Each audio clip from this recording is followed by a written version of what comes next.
ನಮಸ್ಕಾರ. ಮುಖ್ಯಾಂಶಗಳು. ವಿಧಾನ ಪರಿಷತ್ ಕಲಾಪದಲ್ಲಿ ಕೋಲಾಹಲ. ಬಿಜೆಪಿ ಜೆಡಿಎಸ್ ಸದಸ್ಯರಿಂದ ರಾಜ್ಯಪಾಲರಿಗೆ ದೂರು.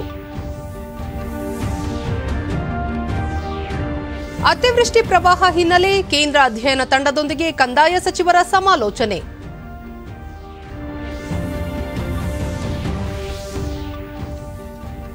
ಕೃಷಿ ಕಾನೂನು ಜಾರಿ ಐತಿಹಾಸಿಕ ಕ್ರಮ. ರೈತರ ದಿಕ್ಕು ತಪ್ಪಿಸುತ್ತಿರುವ ಪ್ರತಿಪಕ್ಷಗಳು, ಪ್ರಧಾನಿ ನರೇಂದ್ರ ಮೋದಿ. ಹಾಗೂ ನಾಳೆ 1971ರ ಯುದ್ಧದ ವಿಜಯೋತ್ಸವ. ದೇಶಾದ್ಯಂತ ಹುತಾತ್ಮ ಯೋಧರ ಸ್ಮರಣೆ. ವಾರ್ತೆಗಳ ವಿವರ. ಇಂದು ಕರೆಯಲಾಗಿದ್ದ ವಿಧಾನ ಪರಿಷತ್ತಿನ 142ನೇ ಅಧಿವೇಶನದ ಒಂದು ದಿನದ ಕಲಾಪ ಗದ್ದಲ, ಕೋಲಾಹಲ, ನೂಕಾಟಕ್ಕೆ ಸಾಕ್ಷಿಯಾಯಿತು. ಅಂತಿಮವಾಗಿ ಸಭಾಪತಿ ಪ್ರತಾಪ್ ಚಂದ್ರ ಶೆಟ್ಟಿ ಕಲಾಪವನ್ನು ಅನಿರ್ದಿಷ್ಟಾವಧಿಗೆ ಮುಂದೂಡಿದರು. ನಿಗದಿಯಂತೆ ಬೆಳಗ್ಗೆ 11 ಗಂಟೆಗೆ ಸದನದ ಕಲಾಪ ಆರಂಭವಾಗುತ್ತಿದ್ದಂತೆ ಉಪಸಭಾಪತಿ ಪೀಠದಲ್ಲಿ ಆಸೀನರಾದರು. ಇದಕ್ಕೆ ಆಕ್ಷೇಪ ವ್ಯಕ್ತಪಡಿಸಿದ ಕಾಂಗ್ರೆಸ್ ಸದಸ್ಯರು ಉಪಸಭಾಪತಿಯನ್ನು ಕೆಳಗಿಳಿಸಿ ಕಾಂಗ್ರೆಸ್ ಸದಸ್ಯ ಚಂದ್ರಶೇಖರ ಪಾಟೀಲ ಅವರನ್ನು ಆ ಸ್ಥಾನದಲ್ಲಿ ಕೂರಿಸಿದರು. ಆ ವೇಳೆ ಆಡಳಿತ ಮತ್ತು ಪ್ರತಿಪಕ್ಷಗಳ ಸದಸ್ಯರು ಸಭಾಪತಿಯ ಪೀಠದ ಮುಂದೆ ಜಮಾಯಿಸಿದರು. ಸದಸ್ಯರ ನಡುವೆ ಮಾತಿನ ಚಕಮಕಿ, ನೂಕಾಟ, ತಳ್ಳಾಟ ಹಾಗೂ ಗದ್ದಲ ಏರ್ಪಟ್ಟಿತ್ತು. ಗದ್ದಲದ ನಡುವೆಯೇ ಸದನಕ್ಕೆ ಆಗಮಿಸಿದ ಸಭಾಪತಿ ಪ್ರತಾಪ್ ಚಂದ್ರ ಶೆಟ್ಟಿ ಸಭಾಪತಿ ಪೀಠದ ಮುಂದೆ ನಿಂತು ಸದನದ ಕಲಾಪವನ್ನು ಅನಿರ್ದಿಷ್ಟಾವಧಿಗೆ ಮುಂದೂಡಲಾಗಿದೆ ಎಂದು ಪ್ರಕಟಿಸಿ ನಿರ್ಗಮಿಸಿದರು. ನಂತರವೂ ಕೆಲ ಕಾಲ ಆಡಳಿತ ಮತ್ತು ಪ್ರತಿಪಕ್ಷಗಳ ಸದಸ್ಯರ ನಡುವೆ ಗದ್ದಲ ಮುಂದುವರೆದಿತ್ತು.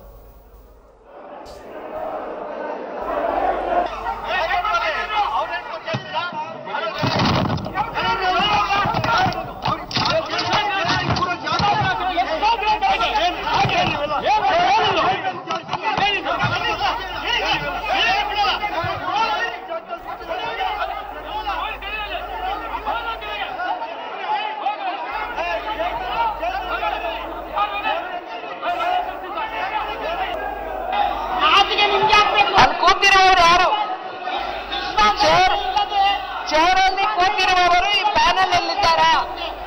ಚೇರಲ್ಲಿ ಸಭಾಪತಿ ಚೇರಲ್ಲಿ ಕೂತಿರುವವರು ಪ್ಯಾನಲ್ ಅಲ್ಲಿ ಇದ್ದಾರಾ? ಪ್ಯಾನಲ್ ಅಲ್ಲಿ ಇಲ್ದಲರಲ್ಲಿ ಕೂತ್ಕೊಳ್ಳೋಕೆ ಅವಕಾಶ ಇದೆಯಾ? ಪ್ಯಾನಲ್ ಅಲ್ಲಿ ಇಲ್ದಲರಲ್ಲಿ ಕೂತ್ಕೊಳ್ಳೋಕೆ ಅವಕಾಶ ಇದೆಯಾ? ಸಭಾಪತಿ ಪ್ಯಾನಲ್ ಅಲ್ಲಿ ಇಲ್ದಲವರು ಹೇಗೆ ಕೂತ್ಕೊತಾರೆ? ಏನ್ ಮಾಡ್ತಿದ್ರೆ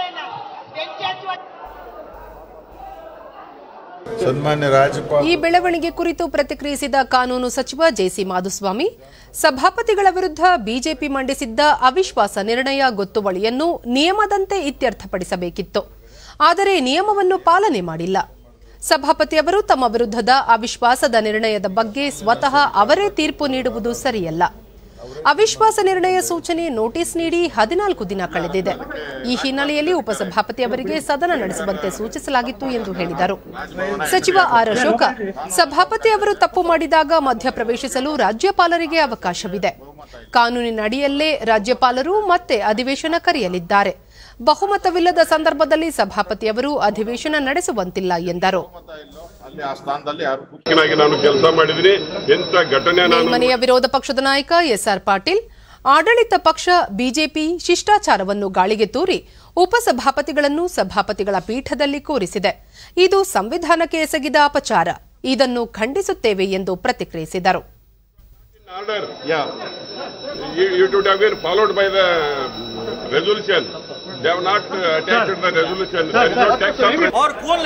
ಕಾಂಗ್ರೆಸ್ ಸದಸ್ಯ ಪ್ರಕಾಶ್ ರಾಥೋಡ್, ಸಭಾಪತಿಯವರು ಬರುವ ಮೊದಲೇ ಉಪಸಭಾಪತಿಯನ್ನು ಪೀಠದಲ್ಲಿ ಕುಳ್ಳಿಸಿರುವುದು ಈ ಎಲ್ಲ ಬೆಳವಣಿಗೆಗೆ ಕಾರಣವಾಯಿತು. ಇದು ಪ್ರಜಾಪ್ರಭುತ್ವ ವಿರೋಧಿ ನಡೆ ಎಂದರು. नो कॉन्फिडेंस मोशन का अभी कोई रिजल्ट ही नहीं आया. हमारे चेयरमैन ने पिछले सदन जब उन्होंने अडजर्न किया था सैनिटाई. ಜೆಡಿಎಸ್ ಸದಸ್ಯ ಬಸವರಾಜ ಹೊರಟ್ಟಿ, ಸಭಾಪತಿಯವರಿಗೆ ಬಹುಮತವಿಲ್ಲದ ಸಂದರ್ಭದಲ್ಲಿ ಕಲಾಪ ನಡೆಸಲು ಅವಕಾಶವಿಲ್ಲ. ಉಪಸಭಾಪತಿಯ ಅಧ್ಯಕ್ಷತೆಯಲ್ಲಿ ಕಲಾಪ ನಡೆಸಬೇಕೆಂಬುದನ್ನು ಸರ್ಕಾರ ತೀರ್ಮಾನಿಸಿತ್ತು. ಅದರಂತೆ ಉಪಸಭಾಪತಿ ಪೀಠದಲ್ಲಿ ಆಸೀನರಾಗಿದ್ದರು ಎಂದರು. ಸರ್ಕಾರ ಡೆಪ್ಟಿ ಚೇರ್ಮನ್ ಕುಂದಿರಿಸಿ ನಡೆಸಬೇಕು ಅಂತ ತಿಳ್ಕೊಂಡು ಸರ್ಕಾರ ನಿರ್ಣಯ ಮಾಡಿದ್ದಕ್ಕೆ ಅವ್ರು ಹೋಗಿ ಕೂತ್ಕೊಂಡಿರ್ತಾರೆ. ವಿಧಾನ ಪರಿಷತ್ತಿನಲ್ಲಿಂದು ನಡೆದ ಬೆಳವಣಿಗೆ ಬಗ್ಗೆ ಬಿಜೆಪಿ ಮತ್ತು ಜೆಡಿಎಸ್ ನಿಯೋಗ ರಾಜ್ಯಪಾಲರನ್ನು ಭೇಟಿಯಾಗಿ ದೂರು ಸಲ್ಲಿಸಿತು. ಕಾನೂನು ಸಚಿವ ಜೆಸಿ ಮಾಧುಸ್ವಾಮಿ, ಉಪಮುಖ್ಯಮಂತ್ರಿಗಳಾದ ಗೋವಿಂದ ಕಾರಜೋಳ, ಲಕ್ಷ್ಮಣ ಸವದಿ, ಗೃಹ ಸಚಿವ ಬಸವರಾಜ ಬೊಮ್ಮಾಯಿ, ಜೆಡಿಎಸ್ ಹಿರಿಯ ನಾಯಕ ಬಸವರಾಜ ಹೊರಟ್ಟಿ ಮೊದಲಾದವರು ನಿಯೋಗದಲ್ಲಿದ್ದರು.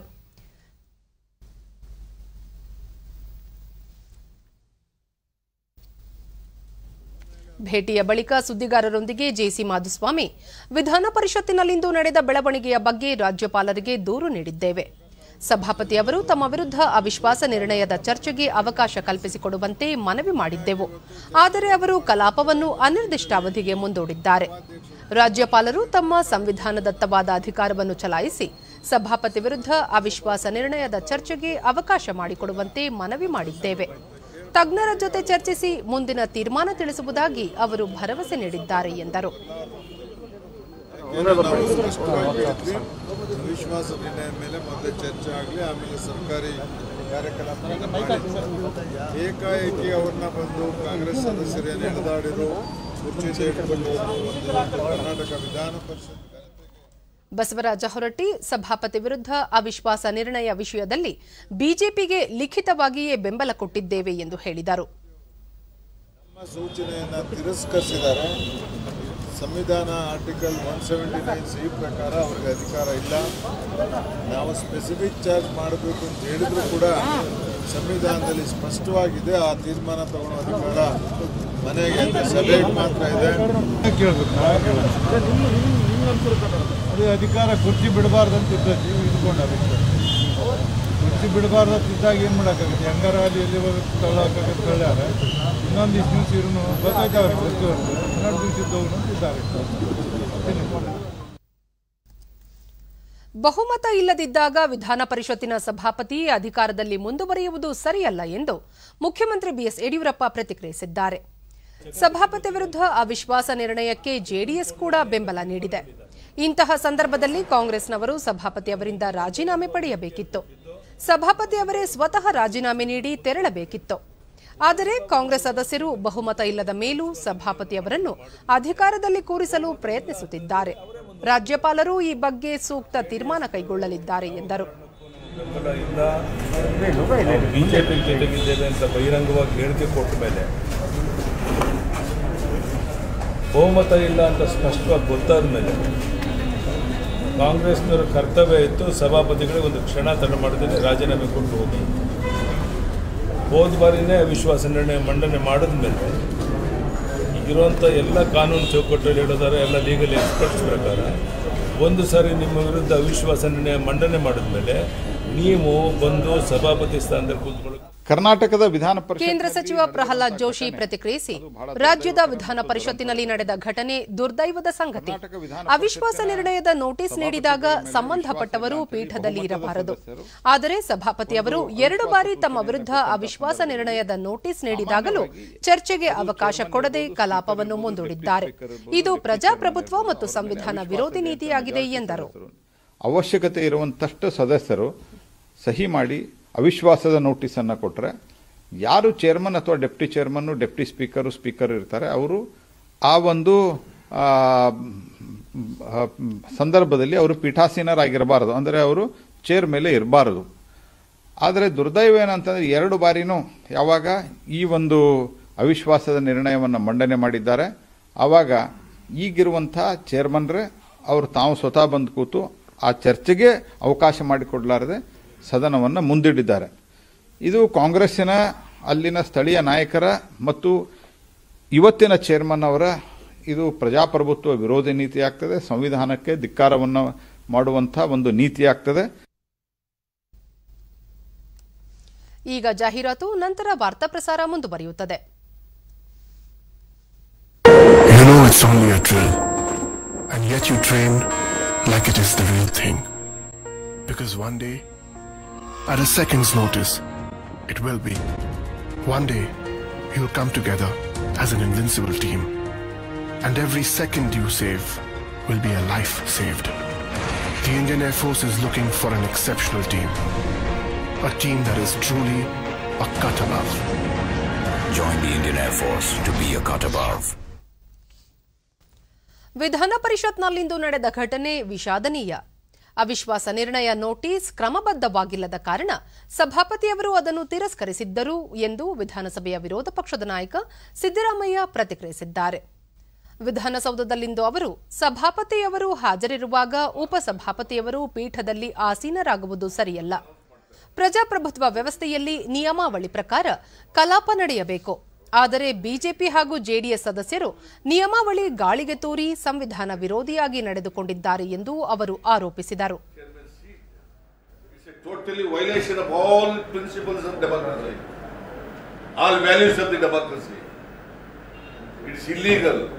Unconstitutional and criminal act. According to me, it is a criminal act. ಮಿನಿಸ್ಟ್ರಿಗಳೇ ಅದಕ್ಕೆ ಪ್ರಚೋದನೆ ಕೊಡ್ತಾರೆ ಅಂತಂದ್ರೆ, where is democracy, where is constitution, where is rules of business? ನಾನು ಇದನ್ನ ಕಂಡೆಮ್ ಮಾಡ್ತೀನಿ. ಚೇರ್ಮನ್ಗೆ ಬಾಗಿಲು ಹಾಕ್ಬಿಟ್ಟು ನೀವು ಹೊರಗಡೆ ಬರೆದಿದ್ದಾಗ ಮಾಡಿದ್ದಾರಲ್ಲ, ಏನಂತ ಕರೀಬೇಕು ಇದು? Actually it amounts to criminal confinement. ದೆಹಲಿಯಲ್ಲಿ ಪ್ರತಿಕ್ರಿಯೆ ನೀಡಿರುವ ಕೆಪಿಸಿಸಿ ಅಧ್ಯಕ್ಷ ಡಿಕೆ ಶಿವಕುಮಾರ್, ಸಭಾಪತಿ ಅವರು ಕಲಾಪಕ್ಕೆ ಆಗಮಿಸುವ ಮೊದಲೇ ಉಪಸಭಾಪತಿ ಪೀಠದಲ್ಲಿ ಆಸೀನರಾಗುವುದು, ಸಭಾಪತಿ ಬರದಂತೆ ತಡೆಯುವುದು ಸರಿಯಾದ ಕ್ರಮವಲ್ಲ. ಇದು ಪ್ರಜಾಪ್ರಭುತ್ವ ವ್ಯವಸ್ಥೆಗೆ ಮಾಡಿದ ಅವಮಾನ ಎಂದು ಟೀಕಿಸಿದರು. ಹೆಂಗೆ ಒಬ್ಬ ಚೇರ್ಮನ್, ಡೆಪ್ಟಿ ಚೇರ್ಮನ್ ಹೋಗಿ ಚೇರ್ ಕೂತ್ಕೊಳ್ಳೋಕೆ ಸಾಧ್ಯ? ಅವ್ರು ಬಂದು ಮಾರ್ಷಲ್ ಬಂದು ಕರ್ಕೊಂಡು ಬರಬೇಕು, ಗೌರವದಿಂದ ಎಲ್ಲರೂ ನಿಂತ್ಕೋಬೇಕು, ಗೌರವ ಸಲ್ಲಿಸಬೇಕು, ಆ ಘನತೆ ಉಳಿಸ್ಬಿಟ್ಟು ಮಾಡಬೇಕು.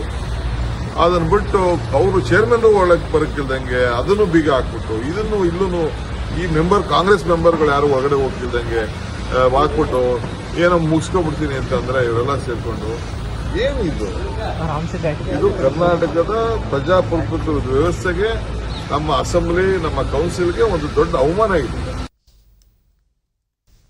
ರಾಜ್ಯದಲ್ಲಿ ಕಳೆದ ಸೆಪ್ಟೆಂಬರ್, ಅಕ್ಟೋಬರ್ನಲ್ಲಿ ಕೆಲವು ಜಿಲ್ಲೆಗಳಲ್ಲಿ ಉಂಟಾದ ಪ್ರವಾಹ ಪರಿಸ್ಥಿತಿ ಅಧ್ಯಯನಕ್ಕೆ ಆಗಮಿಸಿರುವ ಕೇಂದ್ರ ತಂಡದೊಂದಿಗೆ ವಿಧಾನಸೌಧದಲ್ಲಿಂದು ಕಂದಾಯ ಸಚಿವ ಆರ್ ಅಶೋಕ ಹಾಗೂ ರಾಜ್ಯ ಸರ್ಕಾರದ ಮುಖ್ಯ ಕಾರ್ಯದರ್ಶಿ ಟಿಎಂ ವಿಜಯ ಭಾಸ್ಕರ್ ಸಭೆ ನಡೆಸಿದರು. ಈ ವೇಳೆ ತಂಡದ ಸದಸ್ಯರು ತಾವು ಭೇಟಿ ನೀಡಿದ ಪ್ರದೇಶಗಳಲ್ಲಿ ಕಂಡುಕೊಂಡ ಅಂಶಗಳನ್ನು ಹಂಚಿಕೊಂಡರು.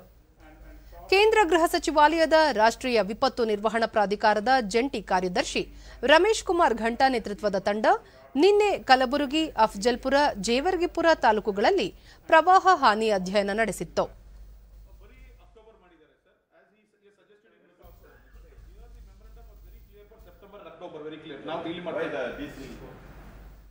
ಮತ್ತೊಂದು ತಂಡ ವಿಜಯಪುರ ಜಿಲ್ಲೆಯಲ್ಲೂ ಬೆಳೆ ಹಾನಿ ಪ್ರದೇಶಗಳಿಗೆ ಭೇಟಿ ನೀಡಿ ಪರಿಶೀಲನೆ ನಡೆಸಿತ್ತು. ಸಿಂಧಗಿ ತಾಲೂಕಿನ ರಾಂಪುರ, ಕೋರಹಳ್ಳಿ ಗ್ರಾಮಗಳಲ್ಲಿ ತೊಗರಿ, ಹತ್ತಿ ಬೆಳೆ ಹಾನಿ ಬಗ್ಗೆ ಅಧಿಕಾರಿಗಳು ಮತ್ತು ರೈತರಿಂದ ಮಾಹಿತಿ ಪಡೆಯಿತು. ಬಳಿಕ ಸಿಂಧಗಿ ತಹಶೀಲ್ದಾರ್ ಕಚೇರಿಯಲ್ಲಿ ಏರ್ಪಡಿಸಿದ್ದ ಸಭೆಯಲ್ಲಿ ಜಿಲ್ಲಾಧಿಕಾರಿ ಪಿ ಸುನೀಲ್ ಕುಮಾರ್ ಕೇಂದ್ರ ಅಧ್ಯಯನ ತಂಡಕ್ಕೆ ಸಮಗ್ರ ಮಾಹಿತಿ ನೀಡಿದರು. ಕೇಂದ್ರ ಅಧ್ಯಯನ ತಂಡ ಉಡುಪಿ ಜಿಲ್ಲೆಯಲ್ಲಿ ಬೆಳೆ ಹಾನಿ ಪ್ರದೇಶಕ್ಕೆ ಭೇಟಿ ನೀಡಿ ಮಾಹಿತಿ ಸಂಗ್ರಹಿಸಿತು. ಜಿಲ್ಲಾಧಿಕಾರಿ ಕಚೇರಿಯಲ್ಲಿ ಏರ್ಪಡಿಸಿದ್ದ ಸಭೆಯಲ್ಲಿ ಶಾಸಕರಾದ ರಘುಪತಿ ಭಟ್, ಲಾಲಾಜಿ ಆರ್ ಮೆಂಡನ್ ಮತ್ತಿತರರು ಪಾಲ್ಗೊಂಡಿದ್ದರು. The upper riparian states, when they're releasing water, they must inform well in advance. Officials were spread across the country. We needed multiple teams to handle that. So government has drawn police, home guards, revenue officials, and SDRF from all the districts, from Udupi, Mangalore, Ballari, from everywhere I got team. So we have received a lot of. Actually, sir, this is the crop where it has been damaged due to excess rain. Entire 1 week rainfall was there, sir. Yes, sir. Totally 1 week, sir. Heavy rain, sir.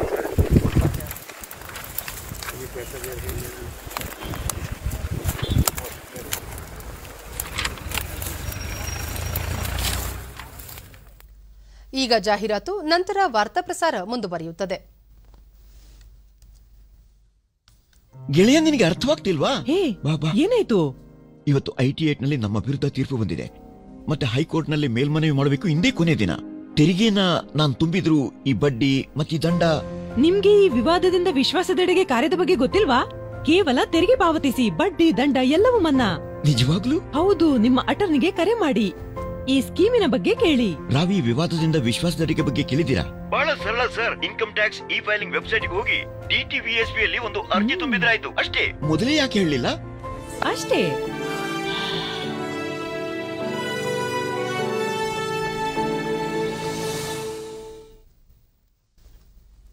ಪ್ರಧಾನಿ ನರೇಂದ್ರ ಮೋದಿ ಇಂದು ಗುಜರಾತ್ನ ಕಚ್ ಪ್ರಾಂತ್ಯದಲ್ಲಿ ಹಲವು ಅಭಿವೃದ್ಧಿ ಕಾಮಗಾರಿಗಳಿಗೆ ಶಿಲಾನ್ಯಾಸ ನೆರವೇರಿಸಿದರು. ಭಾರತ ಪಾಕ್ ಗಡಿ ಭಾಗಕ್ಕೆ ಹೊಂದಿಕೊಂಡ ಪ್ರದೇಶದಲ್ಲಿ ಸ್ಥಾಪಿಸಿರುವ ಹೈಬ್ರಿಡ್ ನವೀಕರಿಸಬಹುದಾದ ಇಂಧನ ಪಾರ್ಕ್ ಸಹ ಉದ್ಘಾಟಿಸಿದರು. ಸಂಪೂರ್ಣ ಸ್ವಯಂಚಾಲಿತ ಹಾಲು ಸಂಸ್ಕರಣೆ ಮತ್ತು ಪ್ಯಾಕಿಂಗ್ ಘಟಕದ ಕಾಮಗಾರಿಗೂ ಪ್ರಧಾನಿ ಚಾಲನೆ ನೀಡಿದರು. ಕಚ್ ಪ್ರದೇಶದ ಮಾಂಡ್ವಿಯಲ್ಲಿ ಸಮುದ್ರದ ನೀರಿನಿಂದ ಉಪ್ಪನ್ನು ಇಂಗಿಸಿ ಕುಡಿಯುವ ನೀರನ್ನಾಗಿ ಪರಿವರ್ತಿಸುವ ಮಹತ್ವದ ಯೋಜನೆಗೆ ಪ್ರಧಾನಿ ಶಂಕುಸ್ಥಾಪನೆ ನೆರವೇರಿಸಿದರು. ದಿನಕ್ಕೆ 10 ಕೋಟಿ ಲೀಟರ್ ನೀರನ್ನು ಪರಿವರ್ತಿಸುವ ಸಾಮರ್ಥ್ಯದ ಘಟಕ ಇದಾಗಿದೆ. ಗುಜರಾತ್ ಮುಖ್ಯಮಂತ್ರಿ ವಿಜಯ್ ರೂಪಾನಿ ಮತ್ತಿತರ ಗಣ್ಯರು ಉಪಸ್ಥಿತರಿದ್ದರು. ನರೇಂದ್ರ ಮೋದಿ ಭೂಕಂಪದಿಂದ ನಲುಗಿದ್ದ ಕಚ್ ಪ್ರಾಂತ್ಯ ಇದೀಗ ಅನೇಕ ಅಭಿವೃದ್ಧಿ ಕಾರ್ಯಗಳಿಂದ ಬಲಿಷ್ಠವಾಗಿದೆ. ಕಚ್ ಪ್ರಾಂತ್ಯದಲ್ಲಿ ಕೃಷಿ, ಕೈಗಾರಿಕೆ ಸೇರಿದಂತೆ ಎಲ್ಲ ವಲಯಗಳು ಅಗಾಧ ಪ್ರಗತಿ ಸಾಧಿಸಿದ್ದು ಜನರು ಸ್ವಾವಲಂಬಿಗಳಾಗಿದ್ದಾರೆ. ಈ ಪ್ರಾಂತ್ಯದ ಜನತೆ ಭೂಕಂಪದಿಂದ ನಿರಾಶೆಯನ್ನು ನಿರೀಕ್ಷೆಯಾಗಿ ಬದಲಾಯಿಸಿದ್ದಾರೆ. ಇನ್ನೂ ತೀವ್ರ ಭೂಕಂಪ ಕಚ್ ಜನರನ್ನು ಧೃತಿಗೆಡಿಸಲು ಸಾಧ್ಯವಿಲ್ಲ ಎಂದರು. ಗುಜರಾತ್ನಲ್ಲಿ ಜಲ ಸಂರಕ್ಷಣೆ ಯೋಜನೆಗಳು ಯಶಸ್ವಿಯಾಗಿ ಜಾರಿಯಾಗುತ್ತಿದ್ದು ಇದು ಜನಾಂದೋಲನವಾಗಿ ಬದಲಾಗಿದೆ. ರಾಜ್ಯದಲ್ಲಿ ಪ್ರತಿ ಮನೆಗೂ ಕೊಳವೆ ಮೂಲಕ ಕುಡಿಯುವ ನೀರು ಒದಗಿಸುವ ಯೋಜನೆ ಯಶಸ್ವಿಯಾಗಿ ಜಾರಿಯಾಗುತ್ತಿದೆ. ಕಳೆದ 20 ವರ್ಷಗಳಲ್ಲಿ ಗುಜರಾತ್ನಲ್ಲಿ ಅನೇಕ ರೈತ ಸ್ನೇಹಿ ಯೋಜನೆಗಳನ್ನು ಜಾರಿಗೊಳಿಸಲಾಗಿದೆ. ಸೌರ ವಿದ್ಯುತ್ ಸಾಮರ್ಥ್ಯವನ್ನು ಬಲಪಡಿಸುವತ್ತ ಕಾರ್ಯಮಗ್ನವಾದ ರಾಜ್ಯಗಳ ಪೈಕಿ ಗುಜರಾತ್ ಮೊದಲಿಗ ರಾಜ್ಯವಾಗಿದೆ ಎಂದರು. ಪ್ರತಿಪಕ್ಷಗಳು ಹೊಸ ಕೃಷಿ ಕಾನೂನುಗಳ ಕುರಿತು ರೈತ ಸಮುದಾಯವನ್ನು ದಿಕ್ಕು ತಪ್ಪಿಸುವ ಕೆಲಸ ಮಾಡುತ್ತಿವೆ. ಆದರೆ ಇದೇ ಪಕ್ಷಗಳು ಅಧಿಕಾರದಲ್ಲಿದ್ದಾಗ ಈ ಕೃಷಿ ಸುಧಾರಣೆಗಳ ಪರವಾಗಿದ್ದವು. ಆ ಸಮಯದಲ್ಲಿ ಅವರಿಗೆ ನಿರ್ಧಾರ ತೆಗೆದುಕೊಳ್ಳಲು ಆಗಿರಲಿಲ್ಲ. ಇದೀಗ ಐತಿಹಾಸಿಕ ಕ್ರಮ ತೆಗೆದುಕೊಂಡಿರುವಾಗ ರೈತರನ್ನು ದಾರಿ ತಪ್ಪಿಸಲಾಗುತ್ತಿದೆ. ಸರ್ಕಾರ ಎಂದಿಗೂ ರೈತರ ಕಲ್ಯಾಣಕ್ಕೆ ಬದ್ಧವಾಗಿದೆ. ರೈತರ ಸಮಸ್ಯೆಗಳನ್ನು ಬಗೆಹರಿಸಲು ಸಿದ್ಧವಾಗಿದೆ ಎಂದರು. हाइब्रिड रिन्यूएबल एनर्जी पार्क, और ये कितना बड़ा है? जितना बड़ा सिंगापुर देश है, बहरीन देश है, लगभग उतने बड़े क्षेत्र में कच्छ का ये रिन्यूएबल एनर्जी पार्क होने वाला है.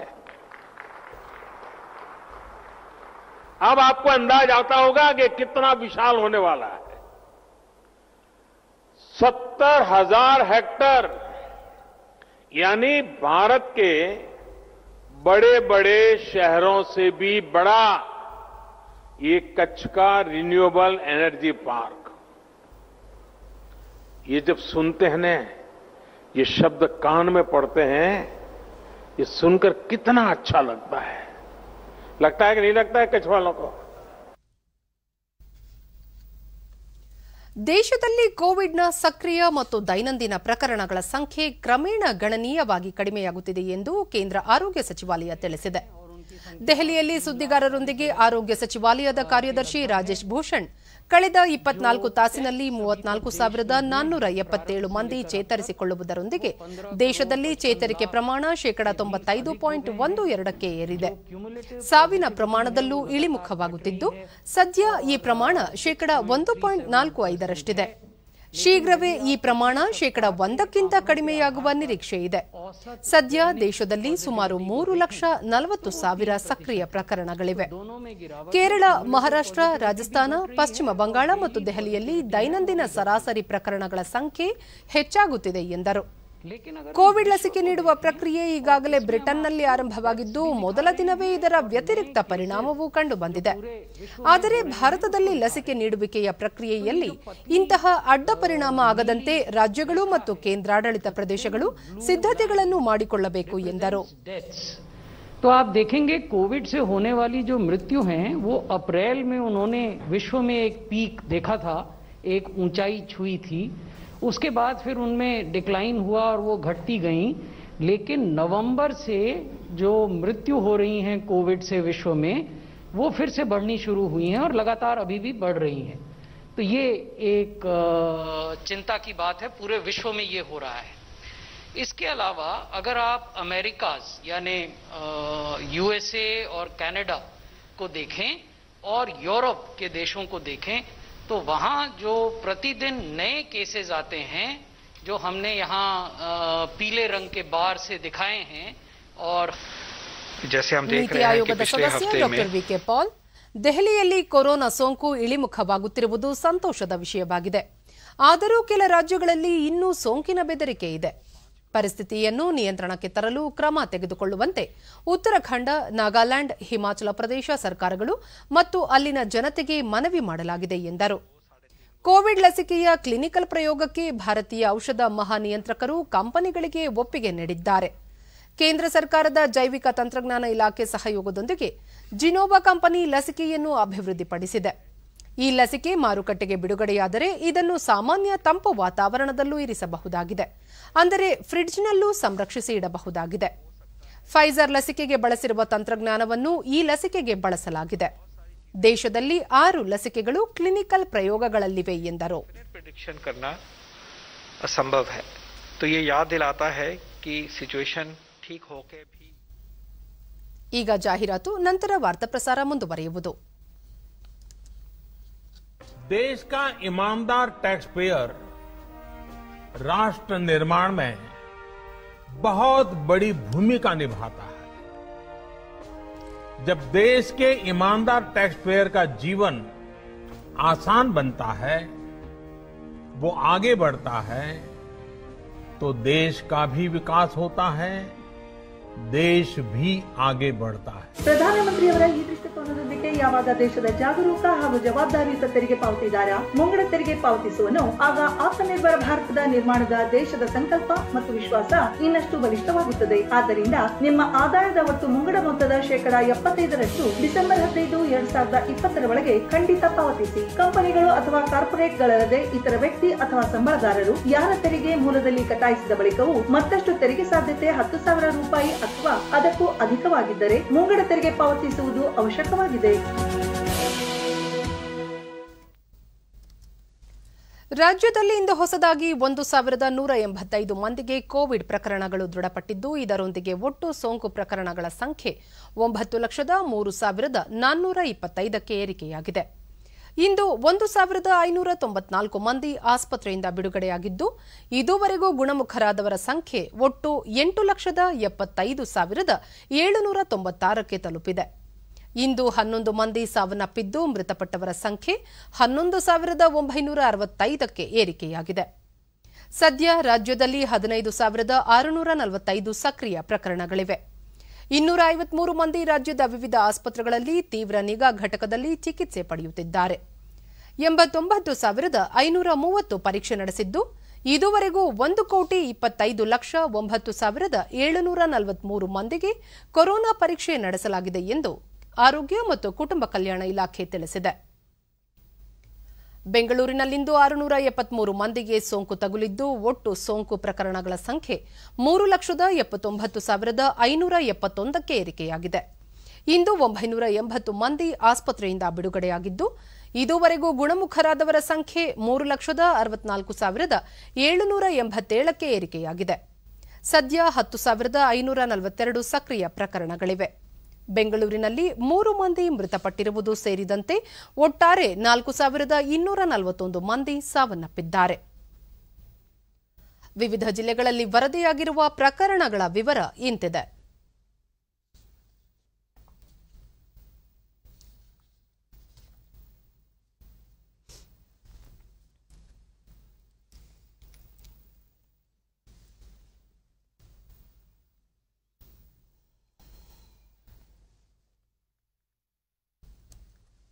ಭಾರತದಲ್ಲಿ ತ್ಯಾಜ್ಯ ನಿರ್ವಹಣಾ ಉದ್ಯಮ 2025ರ ವೇಳೆಗೆ 1.10 ಲಕ್ಷ ಕೋಟಿ ರೂಪಾಯಿ ಮೊತ್ತದ ವ್ಯಾಪಾರ ಅವಕಾಶಗಳನ್ನು ಸೃಷ್ಟಿಸಲಿದೆ ಎಂದು ಐಟಿ-ಬಿಟಿ ಸಚಿವರೂ ಆಗಿರುವ ಉಪಮುಖ್ಯಮಂತ್ರಿ ಡಾ ಸಿಎನ್ ಅಶ್ವತ್ಥನಾರಾಯಣ ಬೆಂಗಳೂರಿನಲ್ಲಿಂದು ತಿಳಿಸಿದ್ದಾರೆ.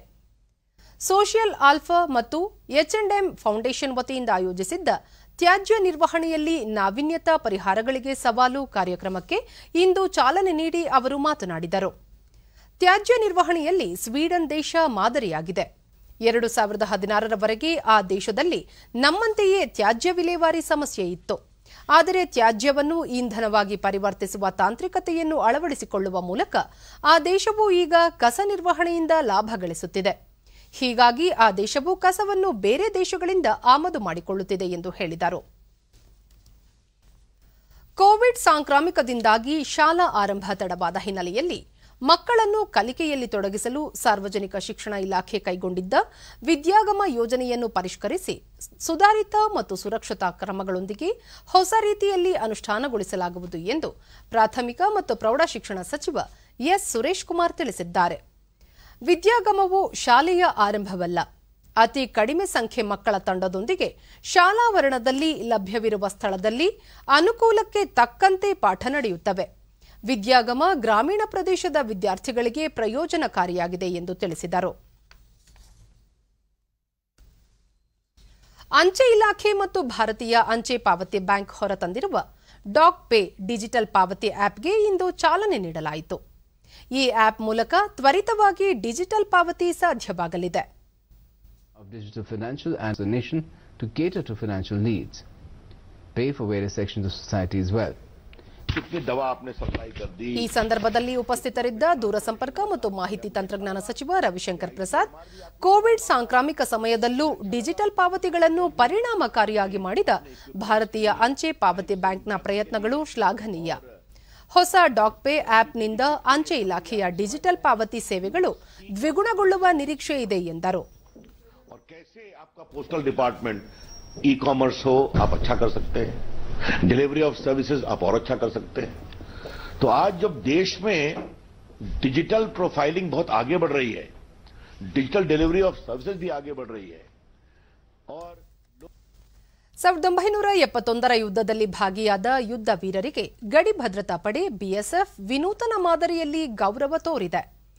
ಬಿಎಸ್ಎಫ್ನ 930 ಪುರುಷ ಯೋಧರು ಮತ್ತು ಮಹಿಳಾ ಯೋಧರು ಅಂತಾರಾಷ್ಟ್ರೀಯ ಗಡಿಯಲ್ಲಿ ಕಳೆದ ಮಧ್ಯರಾತ್ರಿ 180 ಕಿಲೋಮೀಟರ್ ಬ್ಯಾಟನ್ ರಿಲೇ ಓಟ ನಡೆಸಿದ್ದಾರೆ. ಈ ದೂರವನ್ನು ಕೇವಲ 11 ತಾಸಿನಲ್ಲಿ ಪೂರ್ಣಗೊಳಿಸಿರುವುದು ಮಹತ್ ಸಾಧನೆಯಾಗಿದೆ.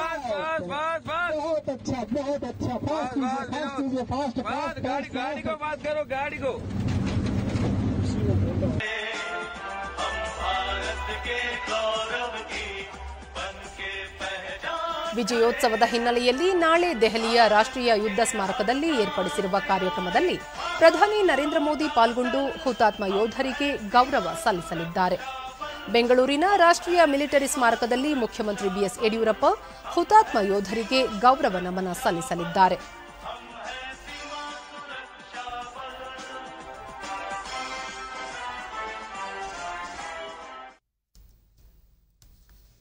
ಇನ್ನು ಹವಾವರ್ತಮಾನ. ರಾಜ್ಯಾದ್ಯಂತ ಒಣಹವೆ ಮುಂದುವರಿಕೆ. ದಾವಣಗೆರೆಯಲ್ಲಿ ಕನಿಷ್ಠ ತಾಪಮಾನ 12 ಡಿಗ್ರಿ ಸೆಲ್ಸಿಯಸ್ ದಾಖಲಾಗಿದೆ. ಮುನ್ಸೂಚನೆಯಂತೆ ಮುಂದಿನ 24 ಗಂಟೆಗಳಲ್ಲಿ ರಾಜ್ಯಾದ್ಯಂತ ಒಣಹವೆ ಮುಂದುವರಿಯಲಿದೆ. ಬೆಂಗಳೂರು ಸುತ್ತಮುತ್ತ ಶುಭ್ರ ಆಕಾಶ, ಮುಂಜಾನೆ ಕೆಲ ಪ್ರದೇಶಗಳಲ್ಲಿ ಮಂಜು ಮುಸುಕುವ ನಿರೀಕ್ಷೆ. ಗರಿಷ್ಠ ತಾಪಮಾನ 28 ಹಾಗೂ ಕನಿಷ್ಠ 17 ಡಿಗ್ರಿ ಸೆಲ್ಸಿಯಸ್ ದಾಖಲಾಗುವ ಸಂಭವ.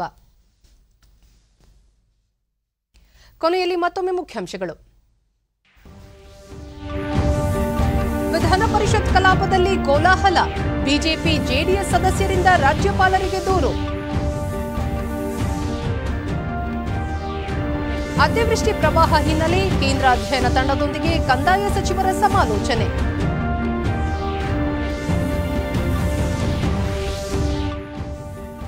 ಕೃಷಿ ಕಾನೂನು ಜಾರಿ ಐತಿಹಾಸಿಕ ಕ್ರಮ, ರೈತರ ದಿಕ್ಕು ತಪ್ಪಿಸುತ್ತಿರುವ ಪ್ರತಿಪಕ್ಷಗಳು, ಪ್ರಧಾನಿ ನರೇಂದ್ರ ಮೋದಿ. ಹಾಗೂ ನಾಳೆ 1971ರ ಯುದ್ಧದ ವಿಜಯೋತ್ಸವ, ದೇಶಾದ್ಯಂತ ಹುತಾತ್ಮ ಯೋಧರ ಸ್ಮರಣೆ.